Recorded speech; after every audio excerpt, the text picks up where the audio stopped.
Alright, I'm gonna have you first say your name. Hi, I'm Grace Henry. I'm Isabel. Ava. Hi, I'm Grace Allen. I'm Lucy. I'm Olivia. Ella Goodman. Alright, what's the first thing you think of when I say mental illness? Oh.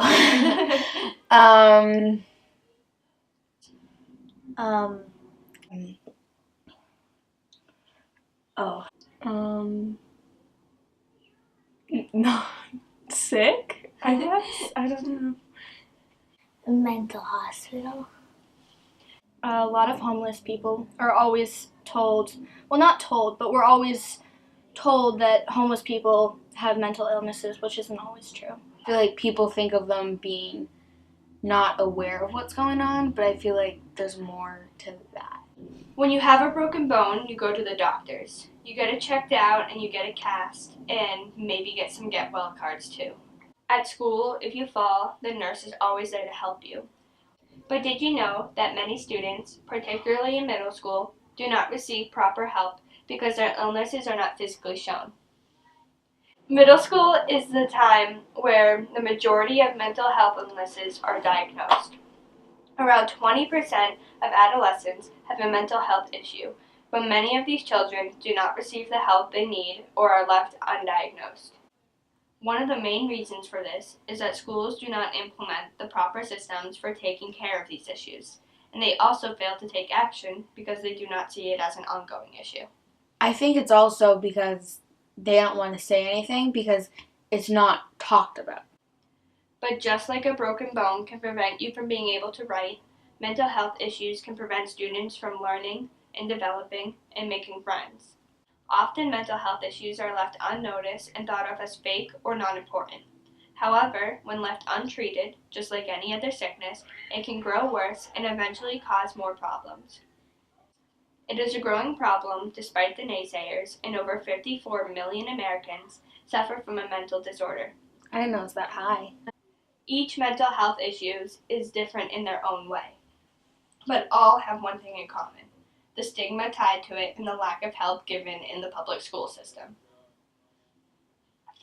Mental health issues are more common than we think, and they are okay to have despite what many stereotypes may say. However, the stigma has caused schools not to give out resources of help because they do not see it as a problem, and as a result of that, many children have a difficult time learning, and many friends, and this can follow them into their adult life. The U.S. Department of Education has failed to update its standards for teaching to reflect mental health awareness, with the last update being published in 1999.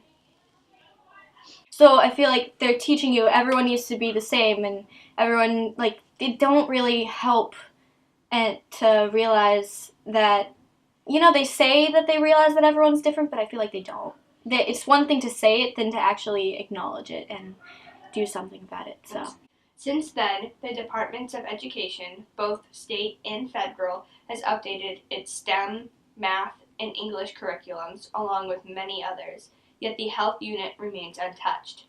Our health classes spend little to no time teaching these issues, when in reality they are just important as the next. I don't really think we've had that much units on it. It's mostly just our personal health, like eating and stuff like that, but we don't really talk about mental health that much. What the U.S. Department of Education and schools has failed to see is that people with mental health issues are strong. They are just like the rest of us and ready to fight for what they deserve. We need more knowledge on mental health, more programs in schools that help students with mental health, and to end the stigma that having a mental health issue means you're crazy. 54 million people in the United States live with a mental illness, and I am one of them.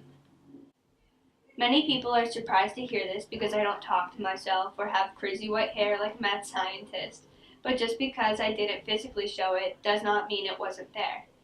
In middle school, I was fortunate enough to have someone guide me through and help with everything, but not everyone is as lucky as I am.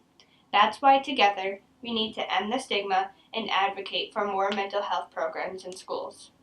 So I'm going to ask you the question again. So what's the first thing you think of when I say mental health? a mental illness is where they're not considered normal, I guess, and they have a harder time living their lives because of something that either genetically or that they produced is harder for them. They are just like other people. I think also the mindset of it is mental health means you're going crazy, when it really just means it doesn't mean that at all. It just means you need a little more help or something like that. We should probably learn about it more in schools, because then people can like feel more comfortable about like talking to people about it. So yeah. Doing this just really, you know, you might be thinking like, oh, it's just some high school project, like no one's gonna see this or whatever, but I feel the thing that touched me, like one life is better than no lives, and I feel like you doing this is just great because it makes people realize that, you know, stereotypes aren't right. There's, I don't know, it's just great.